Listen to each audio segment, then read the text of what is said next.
Welcome, everyone. So the very first thing I wanted to do before we start our presentation is I would like for you guys to commit to moving closer. Because I do panels because I really like to interact with the audience, and if you guys are way back there, and I'm going to have a hard time. So if you don't mind, you don't have to, obviously, everything voluntary, but I would like to be able to see the people I'm talking to. Thank you. I really appreciate that. Thank you so much. Okay.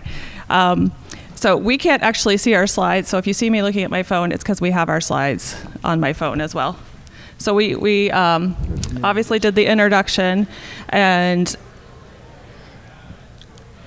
so are you looking to move? So the next question is, how many of you live in New Hampshire? And how many of you are not living in New Hampshire? And how many of you that have your hands up are thinking about moving? Excellent. So now we know who we're talking to, and we can look at you because you moved up. I appreciate that. So I imagine that the questions I have on the slide are questions that you guys have, like, I'd move, but where am I going to live? What am I going to work? And what about the community that I'm hearing so much? Those are all things that people say to us when they're considering a move. So we're here to help.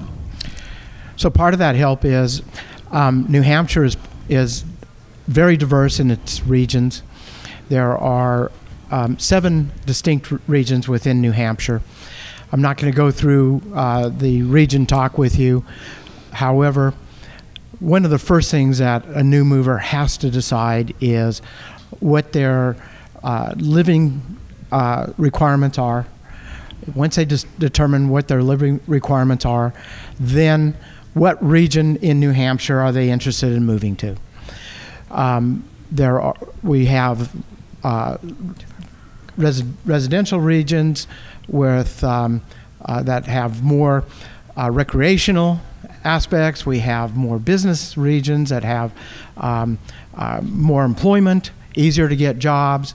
We have some regions that have are known for their remoteness, and those are things that we talk to you about. We try to assist you in deciding where you want to live. I think Tyler went one slide too far, but I was just going to point out real quick that we are all movers on our team. This is 6 of us. There's actually 7 of us. And we moved from far away. So again, I moved with 4 small children. The oldest was 10. I sold all my belongings, rented my house. We flew here. We did not drive, which is good because I don't think we would have made it. And I packed my kitchen knives that I wanted to save and put them in a cooler and checked those, and we really completely rebuilt our life here, and that was 10 years ago, and my life looks totally different in a very positive way. So I do understand the challenges of moving. It's not easy. It's something you really have to commit to. And on the next slide, we're gonna. I moved when the economy in New Hampshire was still coming out of, the crash. So houses were really affordable. Unfortunately, I couldn't buy any because I had just moved and life was going a little sideways for me. So I didn't buy my first property in New Hampshire until 2018. And I watched the prices go up for 4 years. And I'm like, why couldn't I buy when I first moved here? So I bought in 2018. I thought, I'm buying. It's high, right? But I'm a realtor, so I was looking at the 2006 prices compared to the 2008 prices compared to the 2014 prices. Well, does anyone want to talk about the 24 prices? Mm-hmm. No. And I got to New Hampshire in 2019.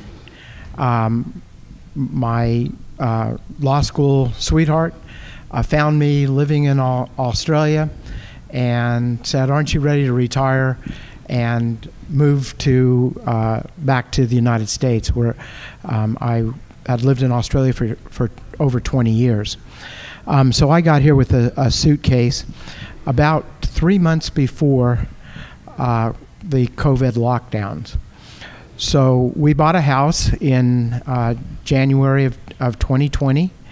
My wife, who, as I said, went to law school with me, was also practicing law here in the U.S., which I hadn't for many years.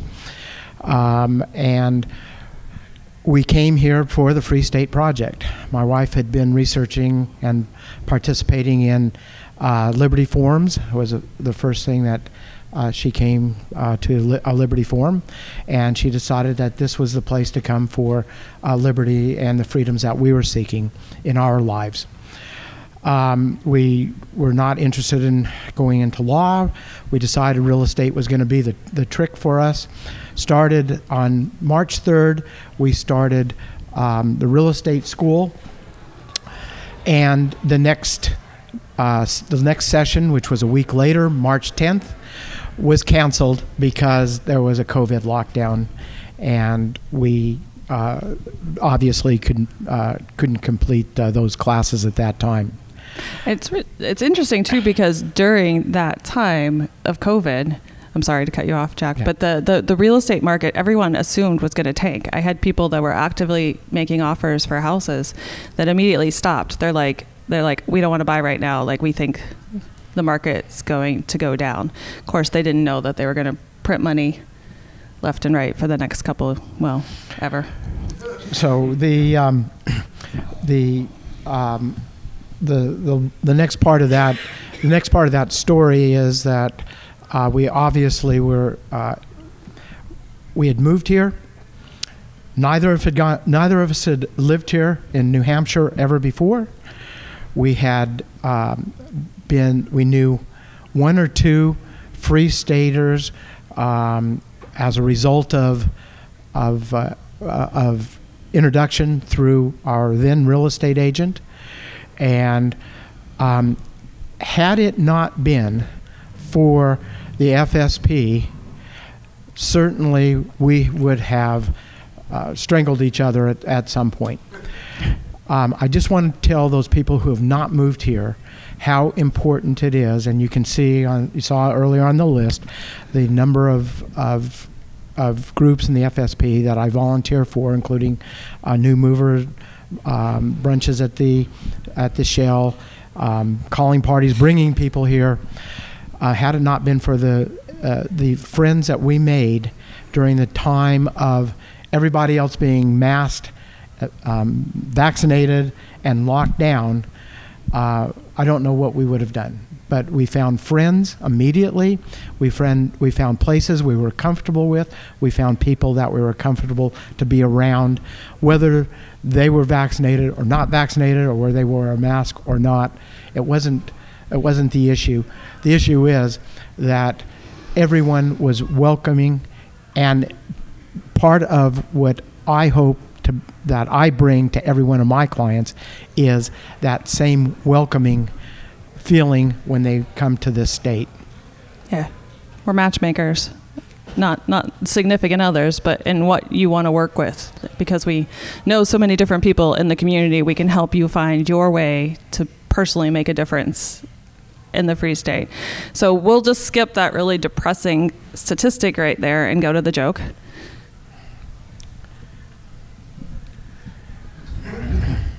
Okay, we got to laugh. We're good. So we really do have, I know you came here for the strategy. So there are ideas that we're going to talk about now. We don't want this all to be, depressing. Talk about expensive housing and talk about, COVID. I think we're all, the reality is we have to talk about it because we have to keep reminding people how much the government tried to use that to take over and find out.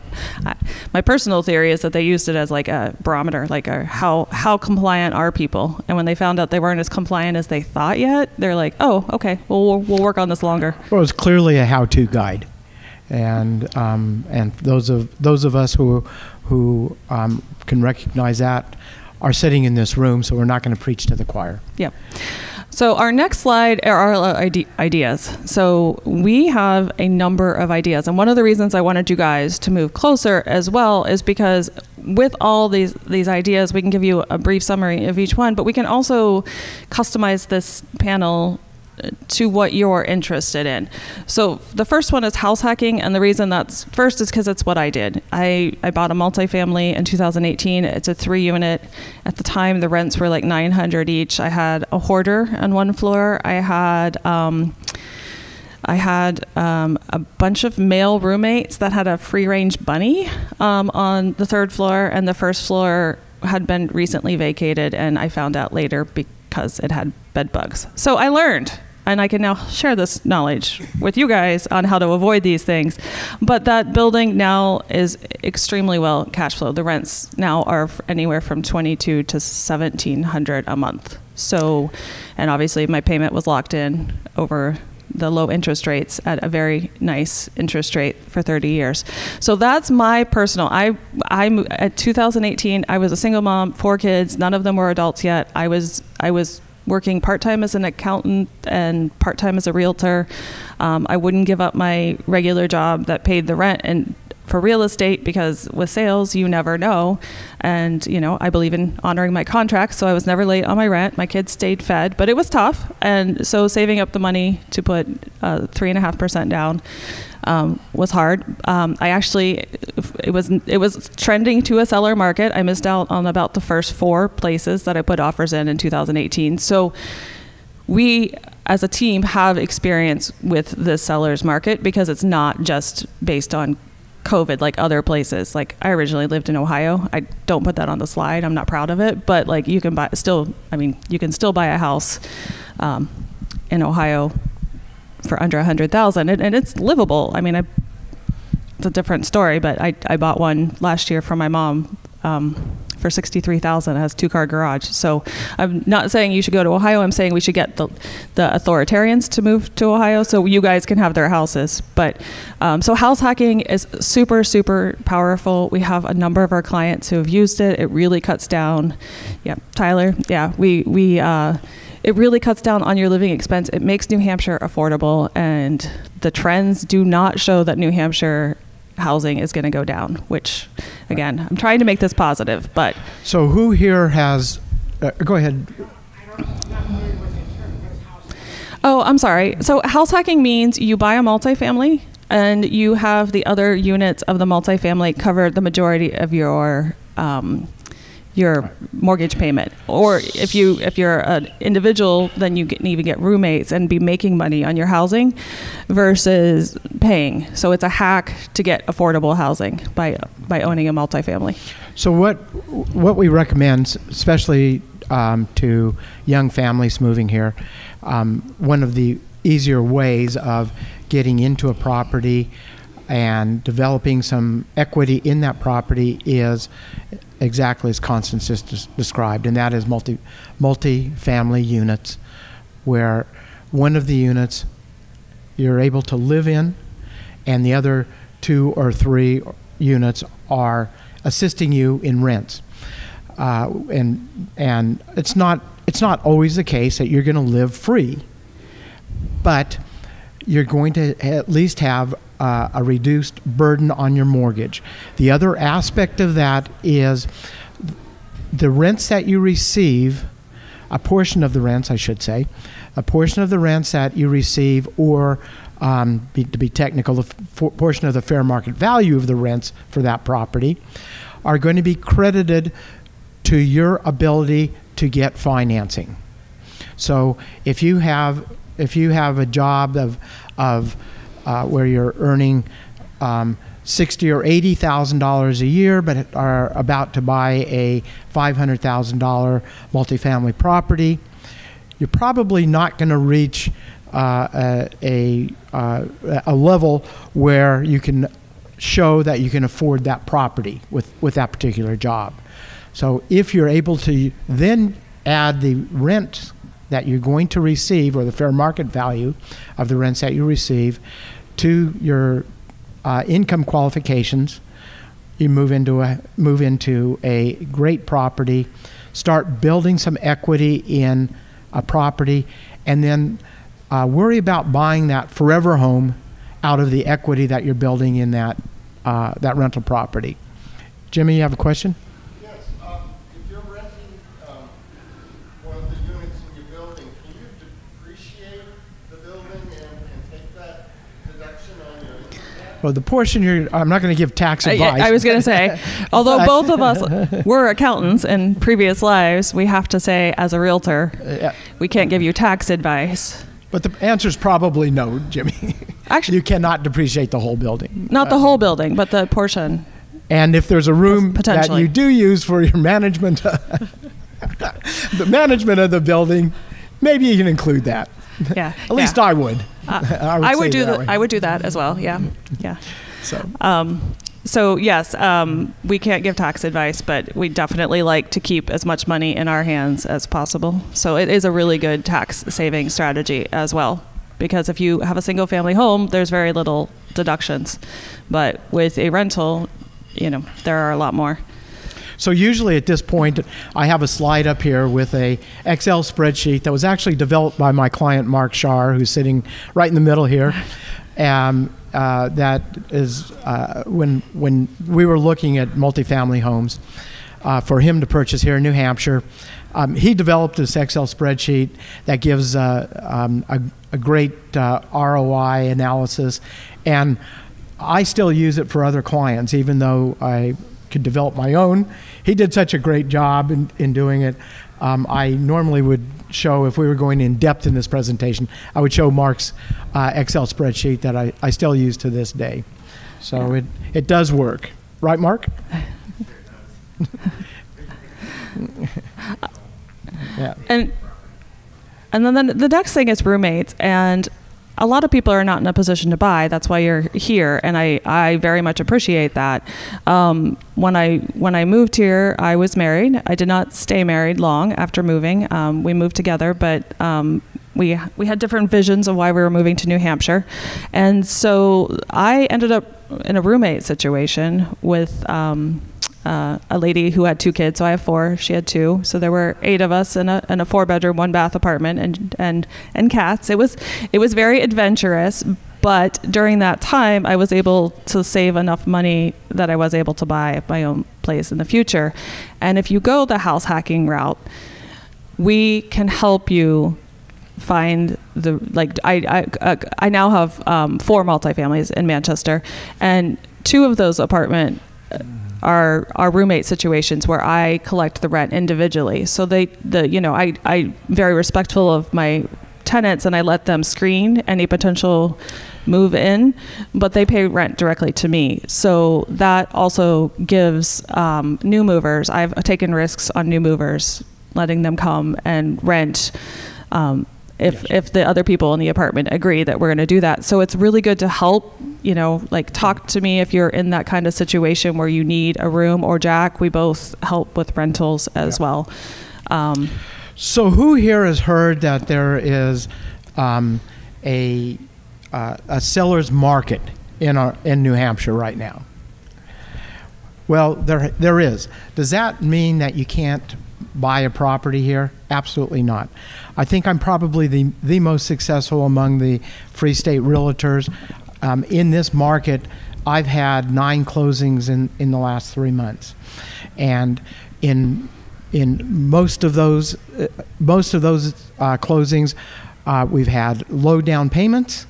We've figured out ways for people who didn't have large savings to buy properties. We have utilized government programs, including New Hampshire Housing Authority grants, to contribute to the purchase of the properties.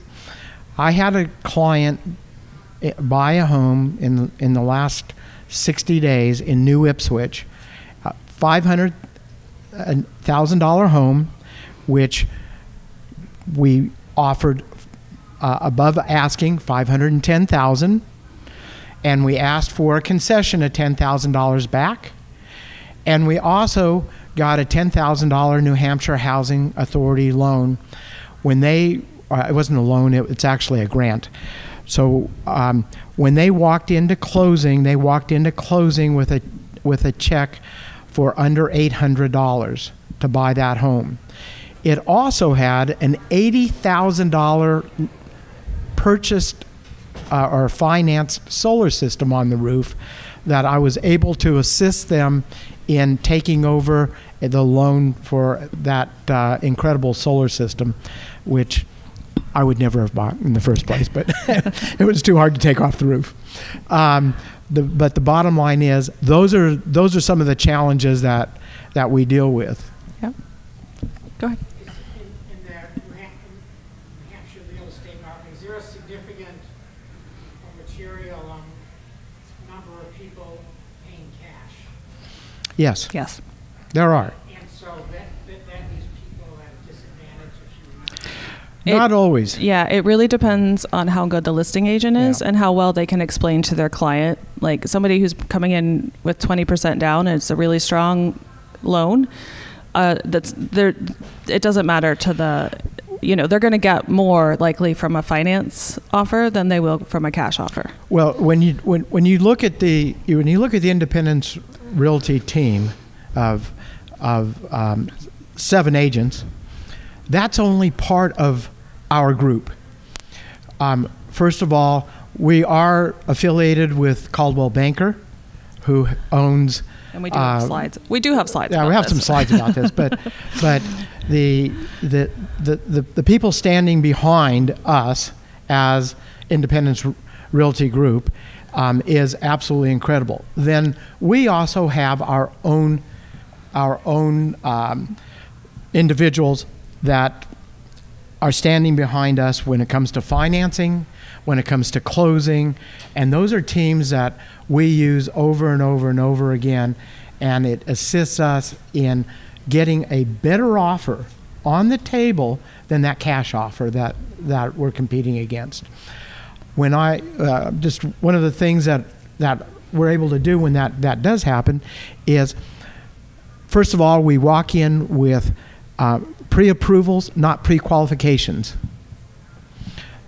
And our financing people will make a phone call to the listing agent and letting them know our buyer has already been through a underwriting to obtain that pre-approval, and that their commitment on that contract is absolutely as good as cash. Yep. It makes a huge difference. And again, not to get off topic, but if anybody heard about the commission lawsuit, like we have strong feelings about that as well, and why there are going to be a lot of good that comes. It's going to be a big transition, but there's going to be good things that come out of that. So actually the next... Can I just talk about one more thing that's on the slide?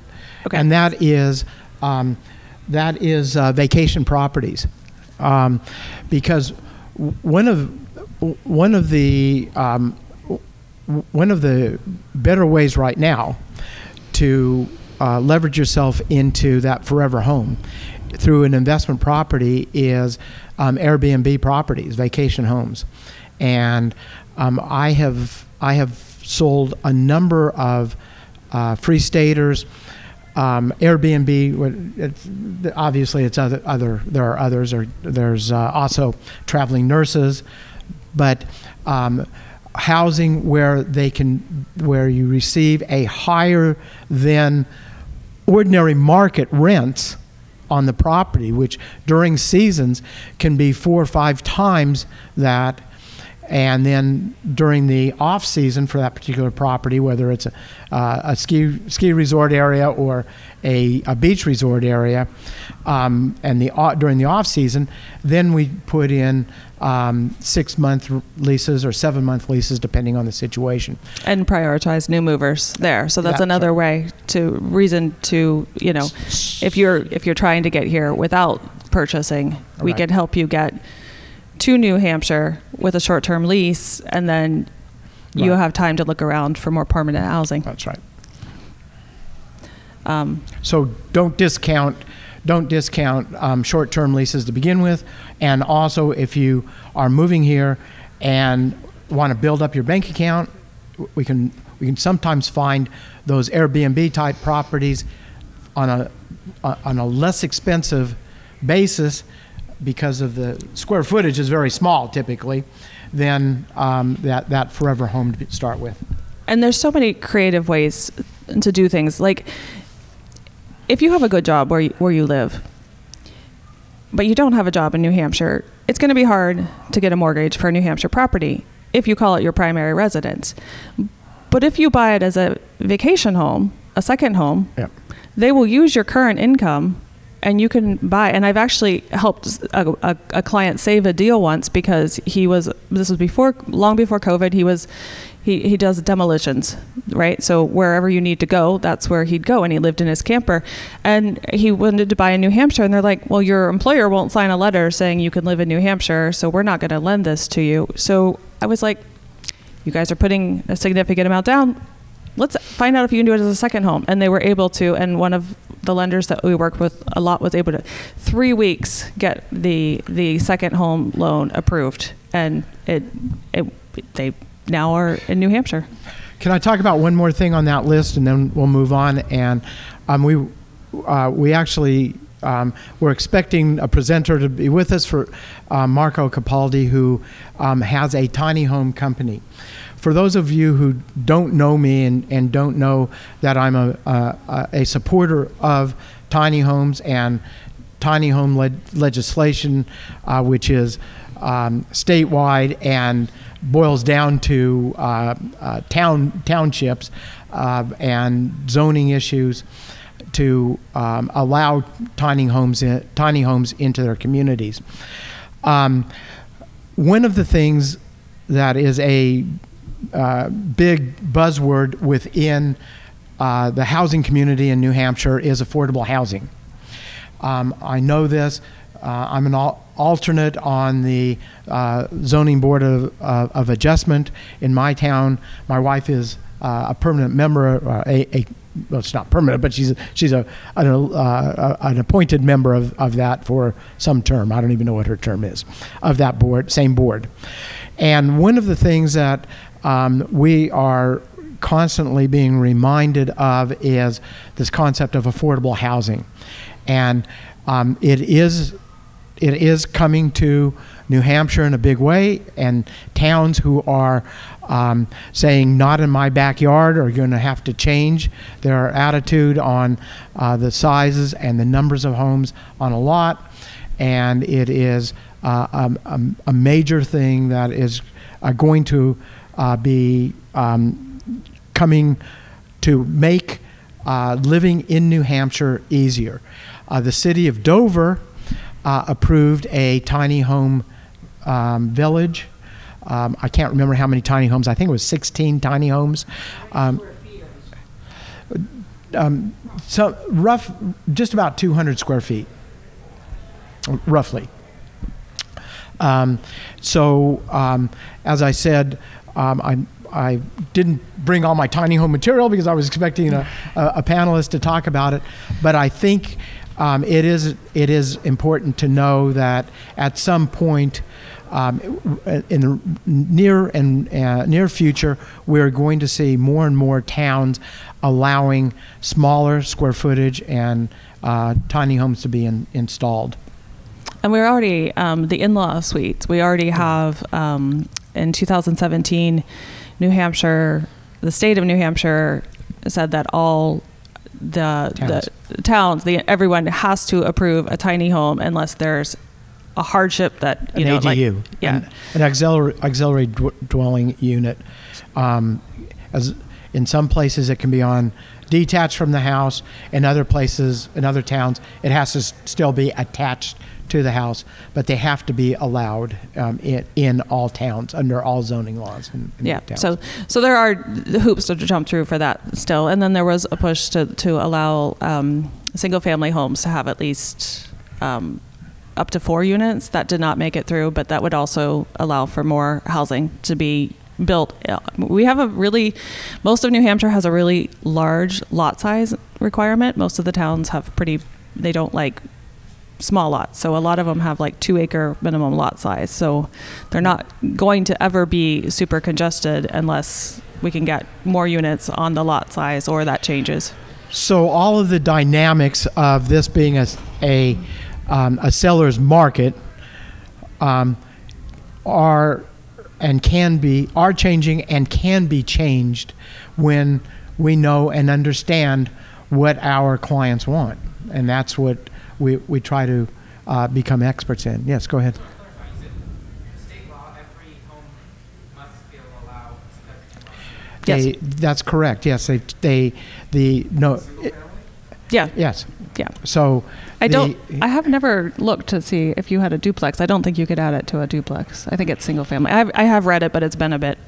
Yeah, I don't know if it applies to standing duplexes. I can tell you myself, my but- duplex that I bought has an in-law suite that the city of Manchester knows about and was being rented as an Airbnb before I bought it and made it my own space. But again, I do want to make sure we talk about another thing on that slide, which is employment with housing, because that I think is one of the tricks that people don't think about, especially you don't think about it when you think about realtors. But I actually have a lot of experience with this because that's how I got to Alaska. I decided I didn't want to live in the Midwest anymore. I found a job online in the year 2020, or I'm sorry, not 2020, because that was just happened, 2000. So, back before there was a lot of internet recruiting, I found a job that provided me housing, and later I negotiated a car. And I did a couple seasons up there before I moved up year round. So I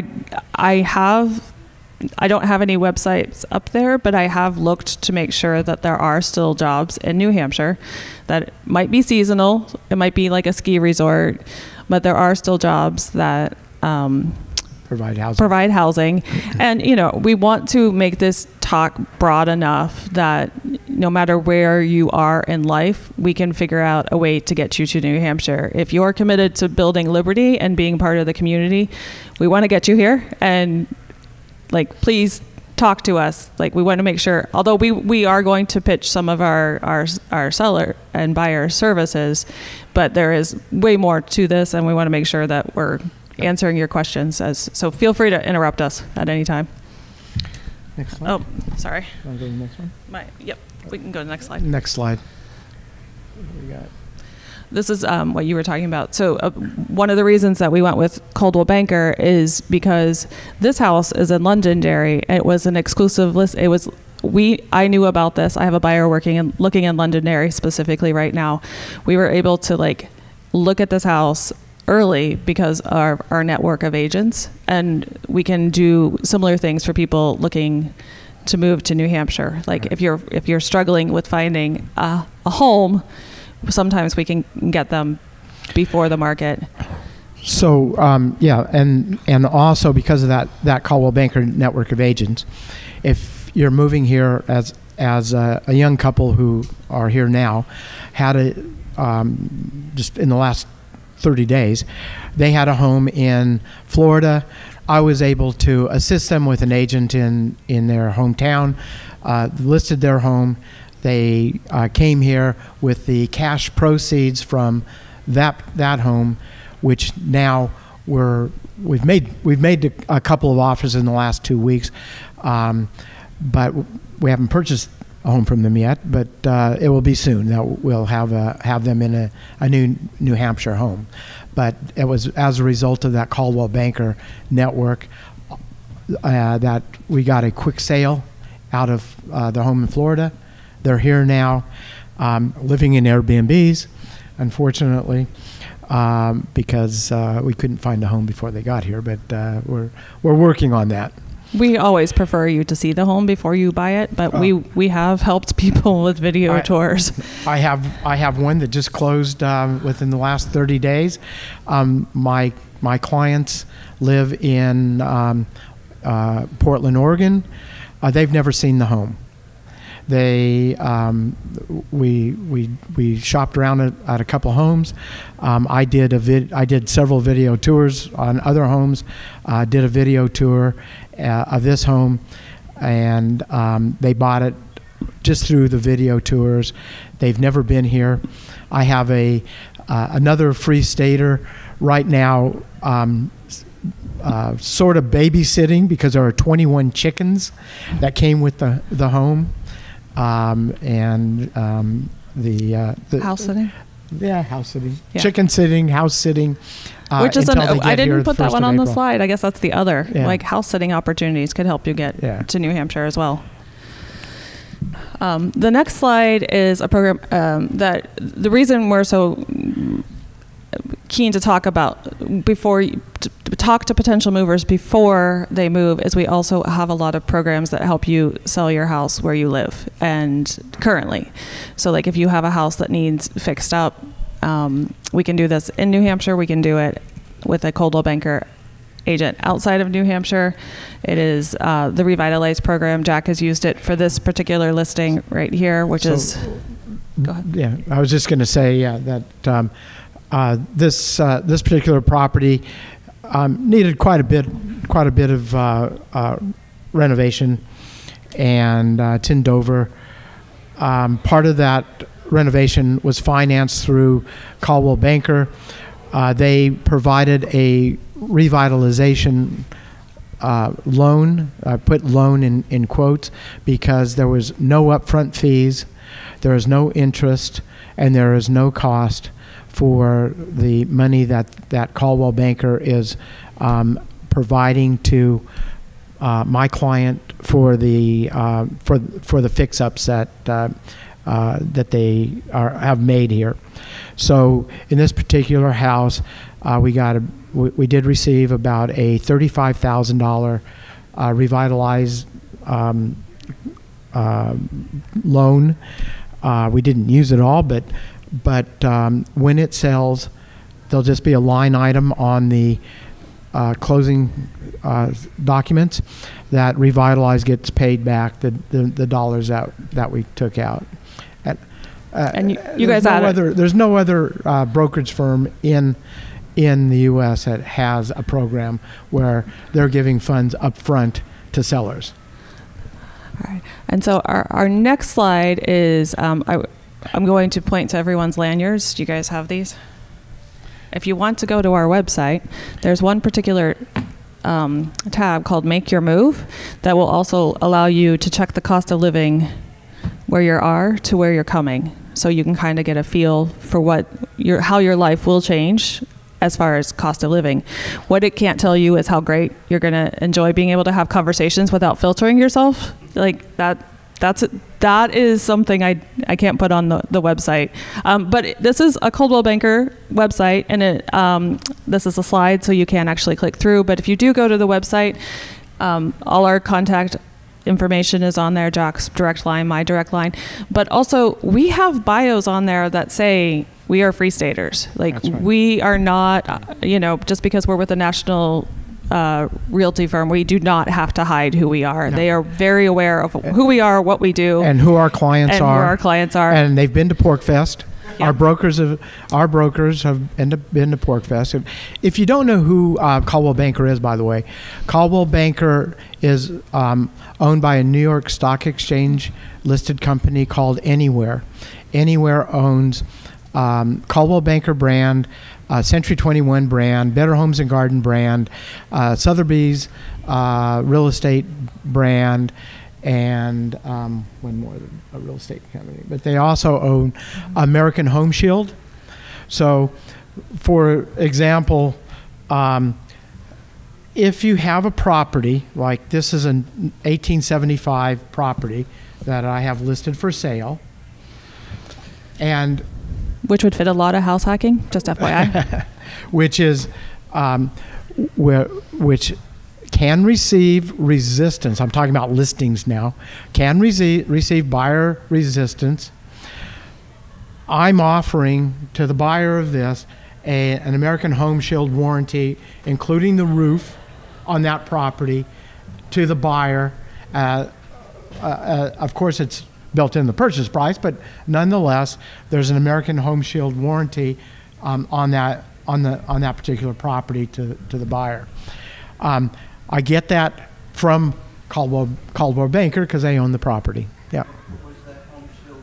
American Home Shield, the one that you see advertised on TV with. Do you have that? No, I don't have that. You don't have that slide. American Home Shield is advertised by. Oh, it's a warranty. Your appliances all the appliances in the home are warranted. If the furnace goes out during the time there is a warranty on the property under the insurance policy. It's an insurance policy. Yep. Then you pay $100, the first $100. And if they'll send out a repair person or a replacement person for that. So, like in my house, we have one of those policies. Our washing machine went out just 2 weeks ago. We paid $100. They sent out a repair person. The repair person determined that the cost of repairing our washing machine exceeded the cost of us having a new one, so we got a brand new washing machine through American Home Shield. Not dishwasher, clothes washer. Generally, insurance policy. Yeah. Yeah, you can buy it for any house. Yeah, It's readily available. You can ask any realtor about policies, but this particular one is an associate with Coldwell Banker, which is another reason that we use them, because we are also libertarians, right? So we're not exactly big. I mean, we like small things, like we like community. But our team is an LLC that is a small business, but we chose to hang our real estate license with a big business because we can provide better service. So that's why we want to talk a little bit about that. And I think thank you for setting through our sales pitch, but there are reasons, so we like to explain our reasons. We are getting really close to the end of the time, so I put up questions. I do want to back to the American Home Shield though. I had a client, and this is completely about sales. This isn't really creative ways, but the creative way to get his house is we could tell that the seller was very elderly and in very poor health. So there was like an in-law suite in the basement. So we made the offer that the seller became his roommate. Him and his wife took the basement, so they met their owner occupancy requirement, and they are renting the house to the seller until he finds suitable housing. So they used the Home Shield warranty because since they were not going to be the person maintaining, they were going to have a tenant. They wanted to have that extra layer. So because the tenant used to be the owner, they didn't want him to feel like he was going to have to make repairs and that it was going to get contentious between them. So with the home warranty, it gives them a little reassurance that if something major happens, they can work it out between them. So my clients are pretty cool. They're like, well, hopefully he figures it out. He can stay until he no longer needs housing, to put it delicately. But he's. Have another slide? No, we're just on questions. So Questions? Yes. So if we go on that website, what inventory would be on there? you can search anything on the MLS. Yeah. So anything that's listed through the MLS service of in New Hampshire will be listed on there. Mm-hmm. Yeah, you can sign in. You can set up for it to notify you. And if you contact one of us, we'll set up a listing cart for you, where you'll be amongst the first to receive notice for any property coming on the market that meet the criteria you're looking for. And that's probably one of the best prospecting tools that we can provide to any of our clients, and it clearly works. Clients are able to indicate whether this is a favorite home, whether it's a possible, or whether it's a reject, and we get that report on a daily basis. And believe me, I look at those. And if somebody marks a house in one of their carts that says their favorite, then I send them all the documents that have been made publicly available to agents, so they can review all the information and decide if that's a house they want to go look at. Sue? I apologize, I came in late during the middle of your tiny house conversation. Did you say that tiny houses are We did not say that. Yeah, we did not say that. What we said is that the push across the state is for affordable housing.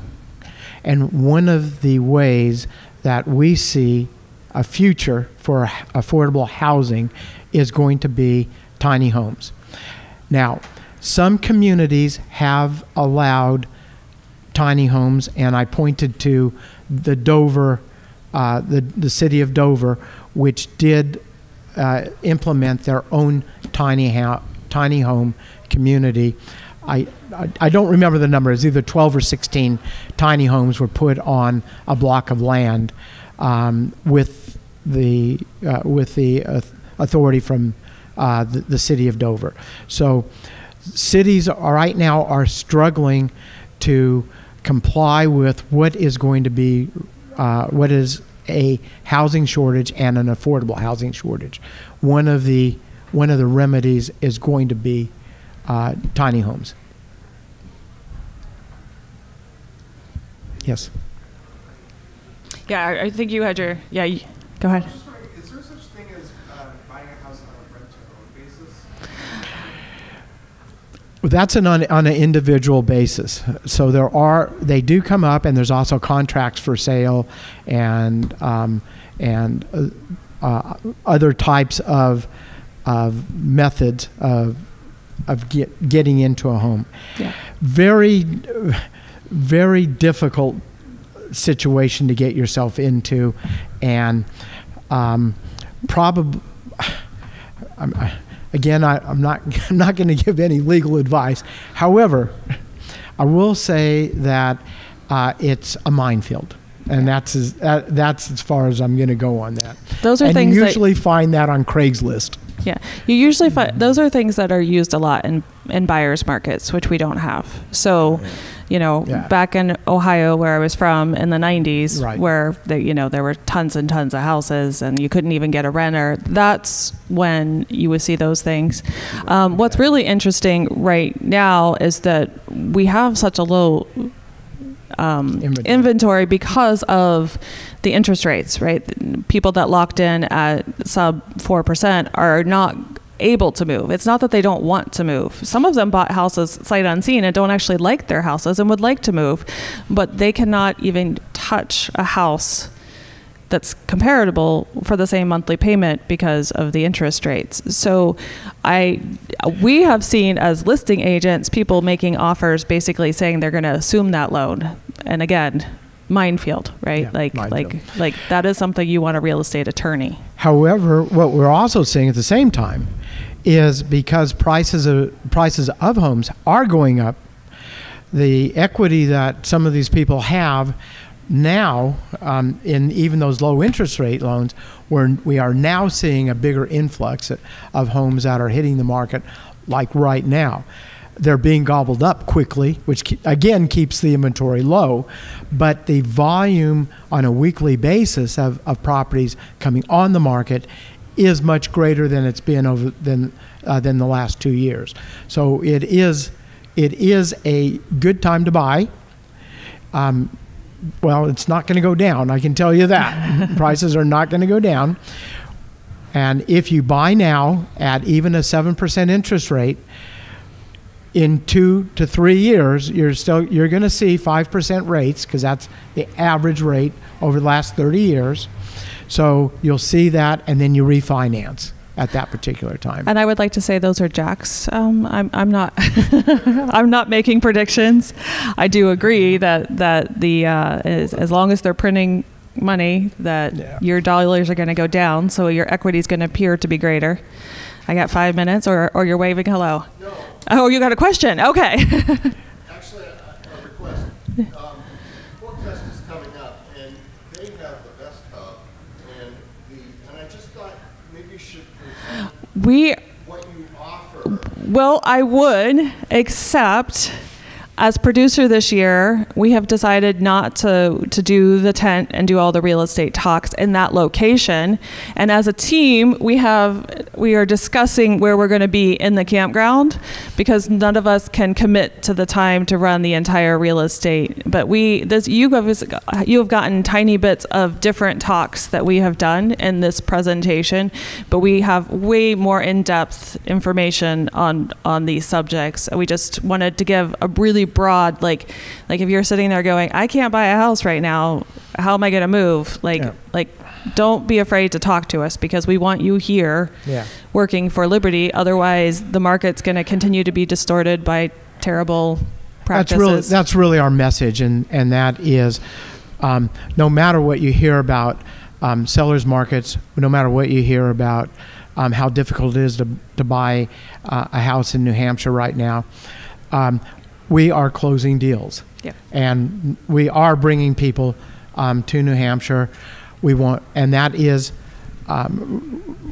what our goal is, and that is to build this community.